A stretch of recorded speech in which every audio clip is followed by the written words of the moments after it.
नमस्कार, आप देख रहे हैं न्यूज फॉर नेशन और मैं हूं सुमित आपके साथ। जमुई के युवा सफलता का परचम लगातार लहरा रहे हैं। कल मैंने आपको दिखाया था कि एक मजदूर किसान परिवार का बेटा जज बन गया। आज उसी फहरिस्त में मैं पहुंचा हूं बरहट प्रखंड के पाड़ो गांव में एक मिथिलेश नाम के युवक हैं जिन्होंने नौकरी करते हुए आपूर्ति पदाधिकारी, प्रखंड आपूर्ति पदाधिकारी बौंसी, जो कि बांका जिला में पड़ता है, वहाँ पर पोस्टेड थे और नौकरी के दरमियान ही पढ़ाई करते हुए 31वीं बीपीएससी जो न्यायिक सेवा में आता है उसमें कंप्लीट करके जज बन चुके हैं। हमारे साथ मौजूद हैं मिथिलेश जी, बहुत बहुत स्वागत है आपका। जी, जी। सबसे पहले बहुत-बहुत धन्यवाद आप लोगों का कि आप लोग यहाँ पे आए हमारे घर पे, और इसके लिए आपको बहुत-बहुत धन्यवाद देते हैं आपको। कैसे कैसे किया आपने? आप एलएलबी भी आपने किया, उसके बाद फिर बीपीएससी करके आपूर्ति पदाधिकारी बने, उसके बाद अब न्यायिक सेवा में भी आ गए, कैसे किया आपने? जी, हमारी ये जर्नी स्टार्ट हुई जब हम इंटर करके ग्रेजुएशन कर रहे थे। फिर हमने 14 में ग्रेजुएशन कंप्लीट करके हम अपने जीजा जी के पास, इससे पहले हमारे जीजा जी शंभू दास जो हैं वो 27वीं न्यायिक सेवा में चयन उनका हो चुका था। तो उनकी पोस्टिंग सहरसा में हुई थी 2013 में। तो हम उनके पास जाना आना करते थे, तो हमने देखा उनकी कार्यशैली को और न्यायपालिका को वहीं से हम लोगों ने जाना अच्छे से। फिर हमने वही सोचा था कि मुझे भी इसका अंग होना चाहिए। इतनी अच्छी हमारी इंडियन जुडिशरी काम करती है, पूरा विश्व में भी इनका बहुत अच्छा काम का ये सराहना होता है हमारे इंडियन जुडिशरी की। तो हमने फिर 14 में ग्रेजुएशन करने के बाद मैंने पटना लॉ कॉलेज का एंट्रेंस दिया और हमारे वहाँ से एलएलबी 18 में कंप्लीट किया था। और हम फिर 30वीं न्यायिक सेवा का भी इंटरव्यू दिए थे, लेकिन 5 नंबर से 2019 में मैं बाहर हो गया था। और लगातार मेरा इस प्रयास जारी रहा था और मैं 31वीं न्यायिक सेवा में कंप्लीट किया हूँ। इससे पहले हम सिविल का बीपीएससी में भी लगातार प्रयास कर रहे थे, जैसे 60-62 का मेरा पहला आइटम था बीपीएससी का। तो मैंने इंटरव्यू तक गया था, 63वीं में इंटरव्यू तक गया था, मेरी सफलता नहीं मिली थी। फिर मेरे 64th बीपीएससी में सफलता मिली और वहाँ से मुझे प्रखंड आपूर्ति पदाधिकारी सप्लाई ऑफिसर के रूप में मुझे चयन हुआ था। अभी वर्तमान में मैं बांका जिला के बौंसी प्रखंड में प्रखंड आपूर्ति पदाधिकारी के रूप में कार्यरत हूँ। और इसी में लगातार हम जो भी मुझे समय वहाँ पे मिलता था, जैसे शाम में ड्यूटी करके लौटते थे तो रात में कुछ हम अध्ययन कर लेते थे, और मेरा सुबह जैसे उठ के पढ़ने की आदत थी मेरी, तो मैं 4 बजे उठ करके और अपना 8-9 तक मैं पढ़ाई अपना कर लेता था। इसके बाद फिर मैं ऑफिस के लिए, कार्य के लिए रवाना हो जाता था। एलएलबी आपने पटना से किया और एलएलबी के करने के दौरान ही आप कोचिंग क्लासेस भी किया करते थे, सेल्फ डिपेंडेंट थे, कोई कोचिंग क्लास जाकर कोई पढ़ाई नहीं की, कैसे किया ये सब?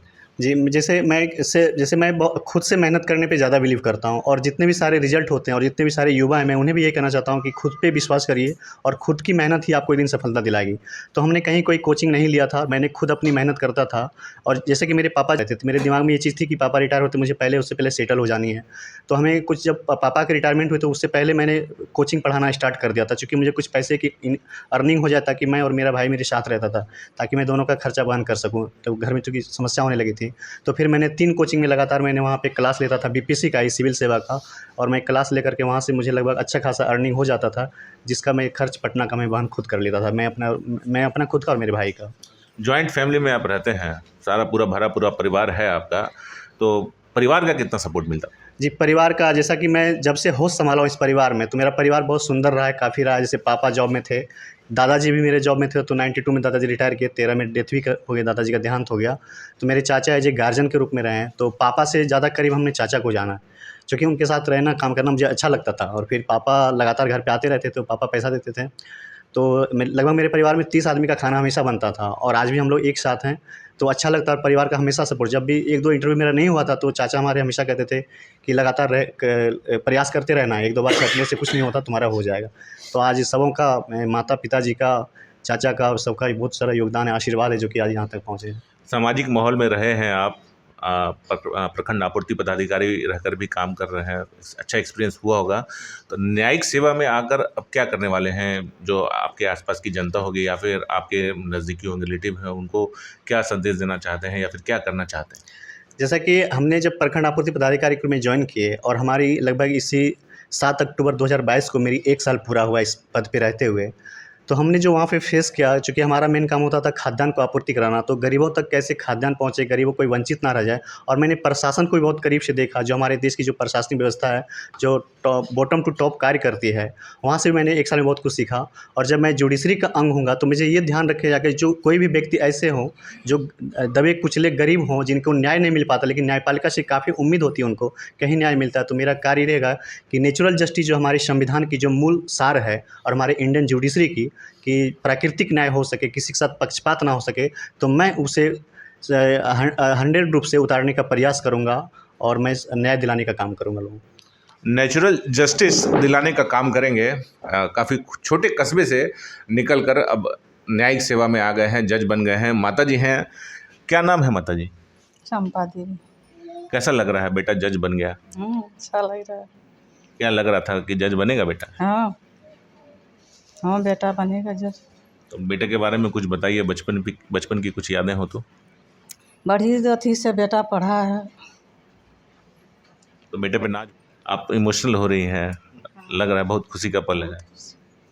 बहुत खुशी। हाँ, पिताजी और चाचा जी भी हैं, उनसे भी बात करने की कोशिश करेंगे। कैसा लग रहा है?